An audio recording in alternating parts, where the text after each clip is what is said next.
दिनै जौसिन गेजेरारि फरायसालिनि जे जोबथा आनजादनि जे रिजाल्ट बे रिजाल्टआ होबाय आरो बे समावहाय आङो अराङाव दङ अरांनि जि सासे फरायसाया मोजां रिजाल्ट खालामनानै जोंखांदों बे फरायसालिनि न'खराव आं बे समाव दंफैयो बे फरायसालिजों आं बे समाव मोजां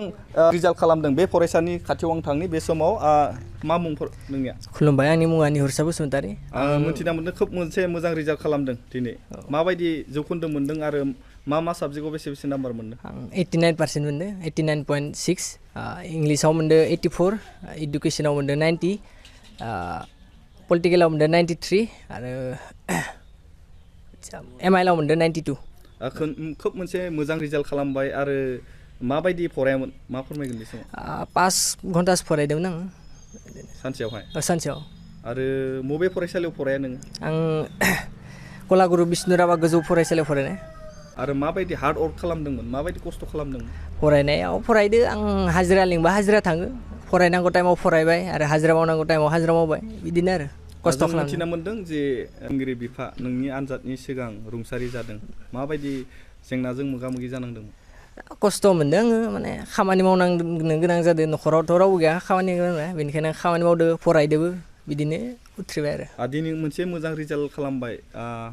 सोरखौ साबायखर बावनो सानगोन बा माबायदि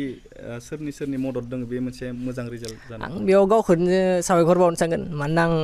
बहुत खस्थ' खालामनानै माबादों आं न'खरावथ' सापर्टखौ होदो होनाया होमबाबो आं गावखौनो मोनसे माबा सानो आरो आं मोनथिना मोनदों फरायसालिनि गेजेरावनो टपार होननानै नोंखौ आरो लोगोसे अरां ओनसोलाव बांसिन जौखोन्दो नाम्बार लानानै पास जादों होननानै जों मिथिनो मोनदों मा बुंगोन बे बेलायाव मोनसे मोजां बाथ्रा जोंनि गामिनि थाखाय मोनसे आनसलिकनि थाखाय फरायसालिनि थाखाय कलेजनि थाखाय मोनसे गोग्गाथाव बाथ्रा मा जानायनि सिमां दङ उननि समाव आंथ' जानाया बहुद दोङो मा सिमां दङ सिमाङालाय डिफेन्सआव थांनायनि सिमां दं दा बेनि उनाव बहाय एडमिसन लागोन मा सानदों मा फरायगोन कलेज खाथियावनो मोनसे डिग्रि कलेज दङ बेयावनो एडमिसन लानोसै होनना सानदों आरो न'खराव खोब मोनसे मोजां रिजाल्ट खालामबाय मा बुंगोन बे समावहाय दिनै आंनि बिफुंनि गथ' दिनै जों बेखिनिखौ आसा खालामना दङ मोजां फरायनानै जों मोनसे उदाहरन होदोंमोन दिनै बेबादि एसे थांखिखौ मोनबाय उत्तरखौ मोनबाय जोङो दा बेनि थाखायनो आं गोजोननाय मोनदों बयबो जाहाथे मोजां जायो उननि गथ'फोराबो जाहाथे आंनि गथ'बादि मोजां जाथों होननानै आं साबायखर होयो जाहाथे कुनु भुल खालायना गोरोन्थि खालायनो नाङा सारा आसामनि खोथाखौनो बुंबाय आं दिनै बादि आवगायलांनायखौ आं गोजोननाय मोनदों दिनै मेट्रिकआव 76 लानानै उथ्रिनो हाबाय आरो दा फैयै हाई सेकेन्डारिनि लाबाय बेयाव दिनै 89% लाबाय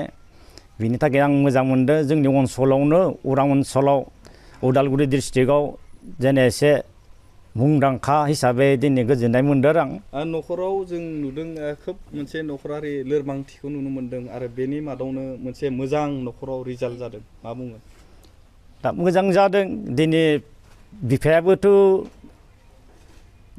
25 डिसेम्बर 22 डिसेम्बराव रुंसारि जालांबाय एक्सिडेन्टआव दा बेखायनो बिथाङाबो एसे आरो हयथ' हानो हागौमोनदां पार्सेन्टखौ बेयाव एसे लोरबां जाबाय तथापिও बेखिनिखौ लाखिनो हादों आंनि थाखाय बेखिनि गोजोननाय मोनदों आं दायो आरो गामिनि रायजो राजाफ्रा न'खराव फैनानै जे मोजां उथ्रिसारनाय जे जोंखांनाय फरायसाखौ बिथांमोना गोथार आर'नाइजों बे समाव बरायफैदों आरो बे समाव गामिनि सासे दैदेनगिरि दङ बिथांनिफ्रायबो जों बे समाव सावरायनो नाजागोन बे गामिनि जे आफादगिरि बिथांजों सावरायगोन गामियाव खोब मोनसे मोजां रिजाल्ट आरो खोब गोरिब न'खरनि जे फरायसाया ओनसोलावनो मोजां रिजाल्ट खालामदों आरो नोंथाङा गामिनि आफादगिरि हिसाबै मा बुंगोन बे समाव खुलुमनाय जासिबाय सिगाङावनो जोंहा बड' लाइफ जितु मिडिया पार्सननिसिम दिनै OHS हाई सेकेन्डारि रिजाल्ट दिनै घोषणा खालामदों बे घोषणा खालामनायाव जोंहा कलागुरु बिष्णु राभा गेजेर गोजौ फरायसालिनिफ्राय जोंहा सयकासुब्रि गामिनिफ्राय मानगोनां रुंसारि अजय बसुमतारिनि फिसाला निहिरसा बसुमतारिया दिनै कलागुरु बिष्णु राभा जोंहा फरायसालिनिफ्राय जिहेतु बयनिख्रुइबो बांसिन पार्सेन्ट लानानै मासि आवग्रिनो हादों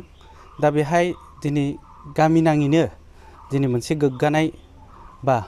गामिखौ दिनै जौगानायनि मोनसे लामायाव लाबोनायनि बिथिङाव आं बेखौनो साबायखर बावनो फैदों दिनै आं बुंनो थाङो दिनै निहिरसा बसुमतारिया जोबोद दुखुथिया मोनसे आर्थिक अबस्था न'खरनि गथ' दा जोंहा जिहेतु निहिरसा बसुमतारिया जि समाव एग्जाम लिरदोंमोन बै समाव जोंहा बिथांनि बिफाया सोरगोआरि जादों बै समाव गावनि बिफाखौ गोमालांनायखौ नुनानैब्लाबो दिनै फरायसानि जि बिफा रुंसारि जानायखौ गोसोखांना खोब दुखु फोरमायदों बिथांखौ धोर्य हमनानै एसे सावरायनो खावलायबावो मा बुंगोन जोबथा नोंथां दा बेवहाय बेखौ दसे सम दोनथ'नानैब्लाबो निहिरसा बसुमतारिया एग्जामखौ लिरनायाव गोसो होनानै दिनै बेखिनि पार्सेन्टखौ आवग्रिनो हानायनि थाखाय आं बिथांखौ साबायखर बिथाङा खोब आबेगिक जादों आरो दिनै जि बिफाया रुंसारि जानायनि बुब्लियावबो जि फरायसाया खोब गोसो हमथानानै आनजादखौ मोजां लिरनानै दिनै बेबायदि मोनसे मोजां रिजाल्ट खालामदों